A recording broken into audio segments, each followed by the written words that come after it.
ବୋଇତ ଭସେଇ ଯିବି ବୋଲି ଉଠି ଯାଇଥିଲି ଭୋରୁ। ଓଡିଆଣୀ ବୋହୂ ବେଶ ହୋଇ ବାହାରିଲି।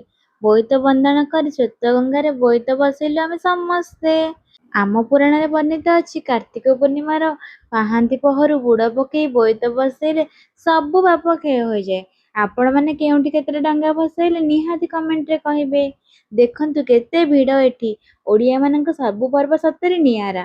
ଆପଣ ଯଦି ଓଡ଼ିଆ ହେଇଥିବେ ଗୋଟେ ଲାଇକ୍ ଆଉ ଗୋଟେ ସବସ୍କ୍ରାଇବ୍ ଯେମିତି ହେଲେ କରିବେ। ଇଏ ହଉଛନ୍ତି ମୋ ଆଈ ଶାଶୁ, ବହୁତ ଭଲ। ଆଉ ବହୁତ ଦୂରରୁ ଆସିଛନ୍ତି ପୁରୀରେ କାର୍ତ୍ତିକ କରିବେ ବୋଲି। ଶ୍ଵେତଗଙ୍ଗା ଆଉ ପତିତପାବନଙ୍କ ଦର୍ଶନ ଏକା ସାଙ୍ଗରେ ହୋଇଗଲା। ପୁରୀରେ ତ ଆଉ ସୋରିଷ ପକେଇବାକୁ ଜାଗା ନାହିଁ। ଆମେ ପହଞ୍ଚି ଯାଇଥିଲୁ ସମୁଦ୍ର କୂଳେ। କେତେ ସୁନ୍ଦର ପରିବେଶ ନା ଏଠି। ଆମ ଓଡ଼ିଆଙ୍କ ସବୁ ପର୍ବପର୍ବାଣୀ ପଛରେ ଲୁଚି ଅଛି କିଛି ନା କିଛି ବାର୍ତ୍ତା। ଧର୍ମପତି ତାଙ୍କ ବିଶ୍ୱାସ ତାଙ୍କୁ କାହିଁ କୁଆଡ଼େ ପୁରୀକି ଟାଣି ନେଇ ଆସେ। ସମସ୍ତଙ୍କୁ କାର୍ତ୍ତିକ ପୂର୍ଣ୍ଣିମାର ଅନେକ ଅନେକ ଶୁଭେଚ୍ଛା ଆଉ ଶୁଭକାମନା।